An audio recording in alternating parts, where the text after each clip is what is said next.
Assalamualaikum and hello everyone. We are from Group 24. We are going to present about our product lifecycle project that we choose, that is Blender. So, the front page of this slide is to present my group members, that is Muhammad Haris Haziq, Amir Haziq, Muhammad Azari and myself. My name is Muhammad Faris bin Ma'aruf. As the first presenter, want to present about the introduction of Blender. As we know, Blender commonly used by humans nowadays.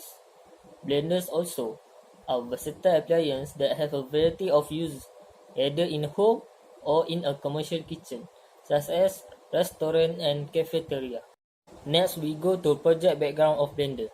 Blender is necessary tool for our kitchen. Blender also one of the most saving time kitchen tool. All you had to do is just press the button. Besides that, Blender is a machine that equipped with rotating metal blade at the bottom. It also powered by an AC motor and button for on or off function. The main function of Blender was as a tool to breaking ice and to make fruit juice. Container also come in plastic, glass or stainless steel. Blender has 15 components. One of the main components of Blender consists of jar or container, housing, metal blade, rubber feet. Lastly, Blender also requires electricity as a source to run it. Then we go through to the objective of this project. Firstly, is to identify the process of sketching the product lifecycle of Blender. And the secondly, to identify eco-web design for each component of Blender. And the thirdly, to construct result based on eco indicator from the Blender. Let's focus to the scope project. First, not suitable to blend hot liquid. Then, require the use of electricity. Suitable to blend semi-solid ingredients such as fruit, vegetable and crushing ice. Container size range from 10 to 64 ounce standard size. Average speed of Blender was required around 300 to 600 watts of power, depends on the process involved. Hi, I am Amir Haziq bin Abdul Rashid, ID B0519201145. Alright, for my parts, I will explain about principal approach to design for the environment. So, the first point is the product must be easy to disable. For this way, we can make the product become easy to separate into pieces so the recycle and non-recycle won't mix. This will help us to easy to process the material where plastic cannot be mixed with metal or it will become toxic or the material will become non-lasting. Second part is use green-friendly material. Use biodegradable material such as composite, fiber, biopolymer, magnesium alloy, plastics, or vermicompost. This material can be recycled and reused by reprocessing the material. For the last one, method of processing should not affect the environment. The process such as hammering the mountain of stones can make surrounding become hazy and noisy. Otherwise, it can kill marine life. The wastage of the toxic, it can be recycled and it can be used for fertilization. That's all from me. Thank you. Assalamualaikum warahmatullahi wabarakatuh and good evening. My name is Muhammad Haris Haziq bin Muhammad Suhairi. I will be presenting about the life cycle of the blender. So to begin, we will begin with the metal component of our blender, which is the blade. So with this, the raw material is metal, which will be cut according to the dimensions and then the cut metal will be transported to the manufacturing facility or the factory to be shaped, molded, and designed according to the each company's blender specification. These blades will then be transported. These blades will then be assembled with the other components to make the blender. The finished product or the blender will then be transported to the supermarkets or the mall for the customer, which is the end user, to buy and use it in their daily lives. When the life cycle of the blender is at its end, the user will throw away the blender to the nearest recycling center, where the components will be separated and recycled according to the specific properties or depending on the type of material that they are used. Next, we will move on to the polymer component, which is the plastic used for the spoon and the housing. These components are made using plastic, which is the raw material. These plastic are then transported to the manufacturing facility or factory to be shaped according to the mold that will be given by the company, each company, depending on the design and the brand specification. The finished mold will then be assembled with the other components, other electrical components such as the motor, the blade that we have spoken before, and will produce the finished product, which is the blender. The blender will then be given out to the customer, and the customer will use it until its final life cycle, which is then the components of the blender will be recycled to be used again throughout its life cycle. Finally, we have the rubber component, which is the rubber feet at the bottom of our blender. So with this, the raw material is rubber from a rubber tree. This rubber is then heated, or the process is called vulcanization, to increase its properties and increase its hardness.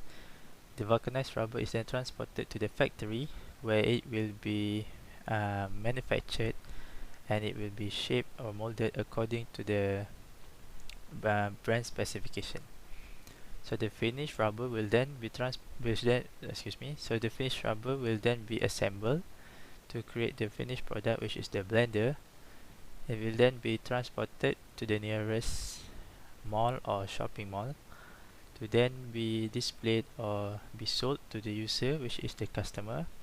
The user will then use the blender according to its purpose, and finally at its end, when the user throw away the blender, the components will then be disassembled and recycled depending on the properties or the type of material, and these materials will then be recycled and be reused again to create other components for not just for blenders, but maybe for other machines or other household items. That is all for the product life cycle. I will pass the presentation to the next presenter. Thank you very much. Now I want to talk about Eco-Design Web. Eco-Design Web has been introduced is one of the useful tools to help analyze a product or design qualitatively to identify the key areas that need to be focused on. Eco-Design Web also works by comparing the 7 design areas found on the product section. Now I want to show the part we picked from our product to do some analysis using this tool. And we do the second analysis after the product successful redesign. The first part we pick is cover. The first template show the cover Eco-Design Web before redesign the product. The red display is not good because the production materials of this part is from PET plastic. Red improve on the second template after the part material is converted to HDPE plastic, and the part materials can be recycled if not use them. The second part we pick is container.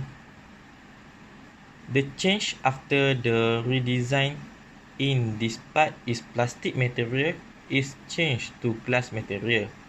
This made the durability of the container better, and the blender is able to grind food ingredient in a wide variety of temperatures.